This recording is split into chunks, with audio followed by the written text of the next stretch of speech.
Coming up on this episode of Training Camp Weekly, Pete Bercich is in studio to break down this Vikings team ahead of their final preseason game. We're talking all about the run game and diving into the tight end position battle. But first, let's hear from Brian Flores about the latest addition to the Vikings defensive backs, Stephon Gilmore. I'm definitely excited about Steph being here. Obviously, I have some history with him. His career speaks for itself. The accolades and all, the talent. But it's Steph, the person that you guys will get to know. He's a great human being, a great teammate. He's going to be great for the young guys on our group. Just understanding what it takes to be a professional, his maturity, his toughness, and that's just his kind of global understanding of the game. Specifically in the back end, but this guy knows a lot about football. Hello from inside TCO Studios. I'm Tatum Everett. This is Pete Bercich, Vikings radio analyst, and this is your third and unfortunately final episode of Training Camp Weekly. We just heard from Vikings defensive coordinator Brian Flores about the latest addition to the defense in Stephon Gilmore. Pete, what are your thoughts on the ad? When we sat down earlier, beginning of training camp, we talked to Kwesi Dofamensa and Kevin O'Connell, and one of the things that Kwesi said was, you just got to be aggressive with getting talent, right? You have to always be looking for talent. And I think that's one of the things with Gilmore that they did. They brought in a guy, 13th season. He's been around a long time. It's amazing.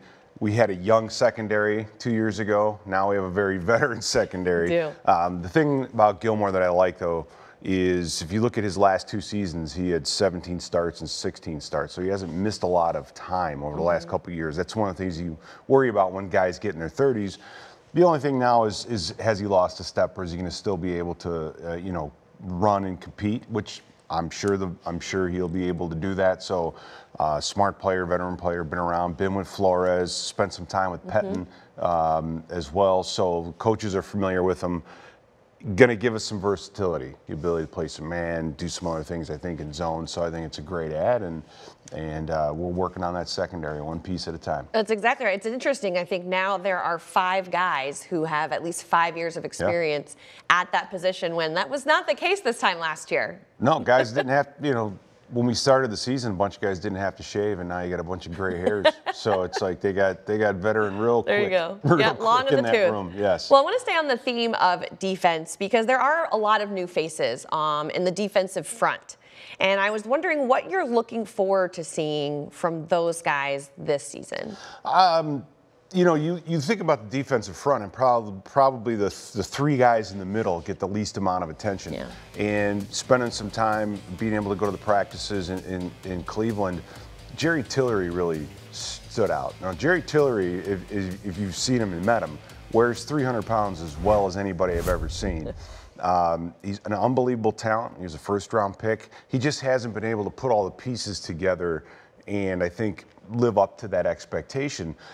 What I saw in Cleveland, at least those 2 days, was a guy who was dominating, was doing a great job. So if Jerry can stay on that path, you're going to hear his name and see a lot more of him. You remember we brought in Sheldon Day a year ago? Yes. Sheldon Day goes out. He's a guy who's bounced around, and he goes out and makes some really, really good plays for a few weeks for this defense. Jerry Tillery can be that exact same guy. But and consistently, week after week. That's what we're hoping. That's right. What the potential is there. So don't be surprised if the season kicks in and you see Jerry Tillery making plays all over the place. Not a name. Harrison Phillips, had the second most tackles of an interior defensive lineman last year, so he made a lot of plays. But Tillery has a potential, I think, of being right there with any of those guys up front. It's just again.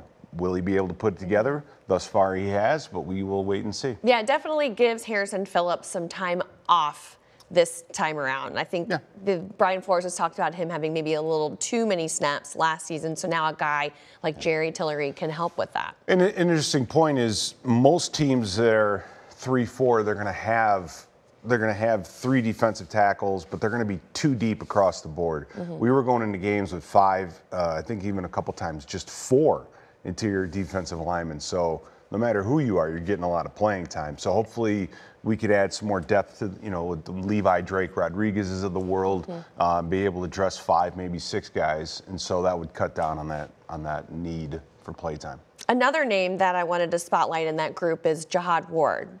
Yeah, he's a guy that has been kind of flashing, and I think is a great addition. Yeah. He's listed as an outside linebacker, right, but that's true. He's a big man. He's a defensive lineman, and what you're seeing a lot with him is just having the big guy on the field. You remember against Philadelphia? At the end of that game, we had Pat Jones out there playing nose tackle, and we were still kind of feeling out, who he had. Yeah. Jihad Ward is kind of that guy. He's big enough to play interior on third down. So Jihad Ward, I think, is going to get a lot more playing time. He's one of those names that's on the list, but I think you're going to see a lot more of him once the season starts, and not necessarily at outside linebacker, which is where he's listed.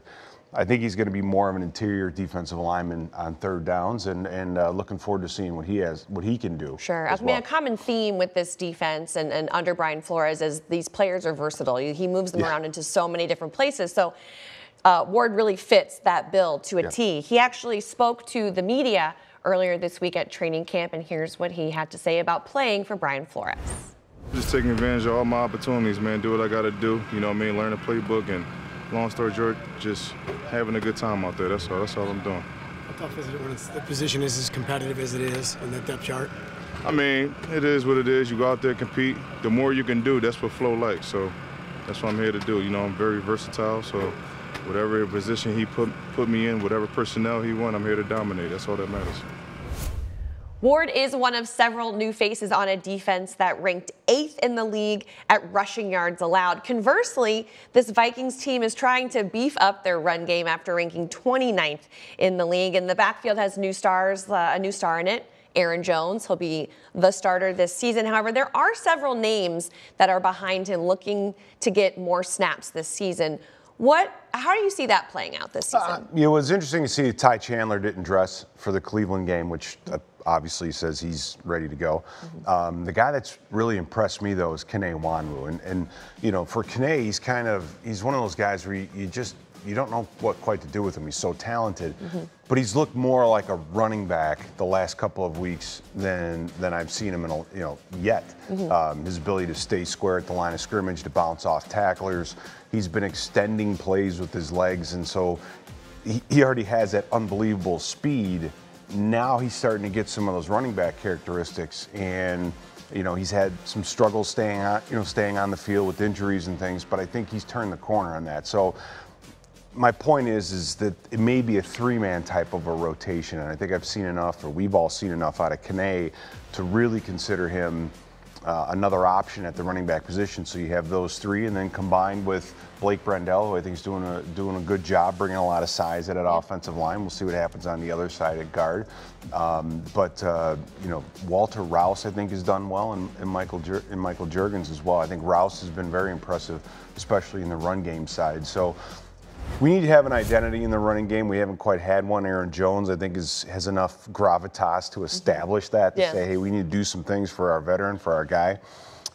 We got to figure out that short yardage running game, the deep red zone running game, and those are the steps I think that I've seen so far that shows to me that it'll be improved this year. As a former player, you're talking about these guys who've had 2 years, 3 years in the league now. What does it mean for them to become, like you're saying about Kene, becoming more of a running back, like finding who they are? Like year 3 seems like it means something. Yeah, it does. And Denny Green used to always he used to always say, number 1, know your role, and then number 2 is accept your role, and then number 3 is perfect your role. And I'm not saying this is the case, but if you take someone who's very talented like Kene Wanwu, who sees himself as a kick returner, when he's in at running back, he's going to feel like and think of himself as a fish out of water. Well, after a couple years and you kind of get things down and you think, hey, I can finally do this, right? Then you accept that, right? And then you start doing the little things that make you good at that position. And I think for Kene, I assume, I haven't talked to him or spoken with him or anything like that, but I assume he's accepted the role as a running back, saying, hey, I can do this. There's opportunity here for me, because the way he's playing shows me that.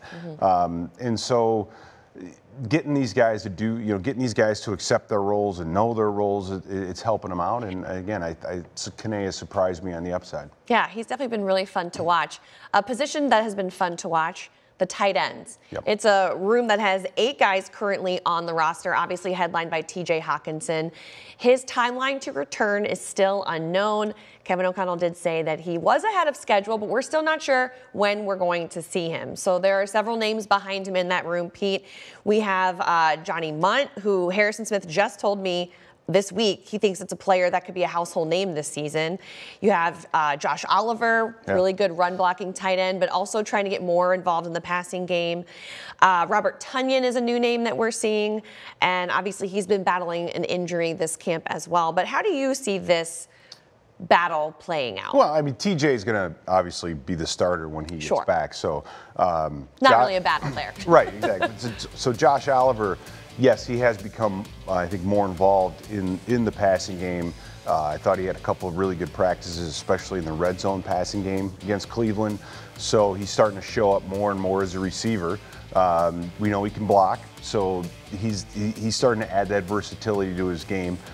Johnny Munt, we've seen him out there a little bit. Nick Muse a little bit. Remember, Nick Muse was more of a receiving tight end as he came in here, so he's starting to round his game out. But the question is Tonyan. And is Tonyan going to give us some juice at that position early in the season? The question is whether or not he's going to come back. And then once TJ Hawkinson comes in, then what do you do? Because you'll have 5 in that room, so you're going to have to make a tough decision with the guys who are left. So on a team where there's competition, but not really for the starters per se. That's fair. And this is one. The tight end position is one that the day one starter will not be the starter once TJ Hawkinson comes back. And then what are you going to do with the depth in that room? But we've heard a lot about Tonyan. We saw him earlier in the season. He's very, very athletic. We haven't been able to see that yet this year, so that's been frustrating. Whether or not he is going to be healthy on day one, because if you go in the game with Josh Oliver and Tonyan, now you've got, you have some versatility and some options at the tight end position, but and so it's going to be, that's just a big question mark at that spot. Yeah, it's certainly a very talented room, a good problem to have, I guess you could say. Yeah, it always is. Well, after 10 previous attempts in the preseason, the Vikings have now won back-to-back preseason games. Pete, you've obviously broadcasted the last 2. You'll be back on the mic at Vikings versus Eagles Saturday at noon Central on Fox 9. You can also listen to them on KFAN if you're not able to get the Fox 9 broadcast. What do you got in store for us? I feel like there's a special treat. I think, one of the great things is we've had guys mic'd up. Obviously Justin Jefferson and then Harrison Smith. This week we're going to have the coach Kevin O'Connell. Wow, that's going to be so cool. So that's going to be a lot of fun. It can be. There's a lot of things I know I'd love to ask him that probably wouldn't be acceptable for TV. Excuse me. Also having Kwesi Adolfo-Mensah in the booth before. So we've had a lot of people on to help us with the broadcast. Yeah. It's going to be very good. So getting KOC's thoughts as the game is going on is going to be a very unique perspective.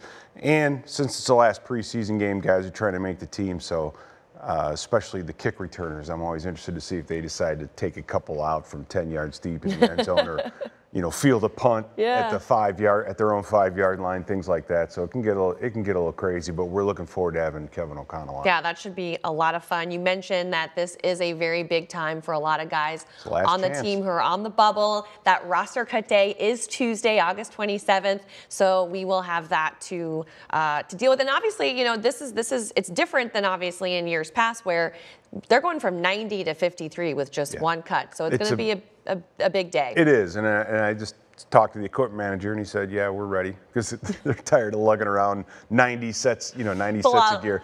So it's all about perspective, right? When you ask the guy who's number 3 on the depth chart, he's not looking forward to cut day. Right. But there are some guys that do. The equipment guys are like, "Yeah, I'm tired of managing all this gear, so let's get this thing down." I have caught up with them too, and they're like, "It's a lot of laundry." Yeah, it's a lot. It's a lot to lug around the country. Well, Pete, we thank you so much for being here and look forward to seeing you on the preseason broadcast. Yeah, it's going to be fun. I can't wait and get ready for, just a couple weeks away from the opener. Just a couple weeks away. Let's go. That's right. Thank you so much. Thank you guys for tuning in to Training Camp Weekly.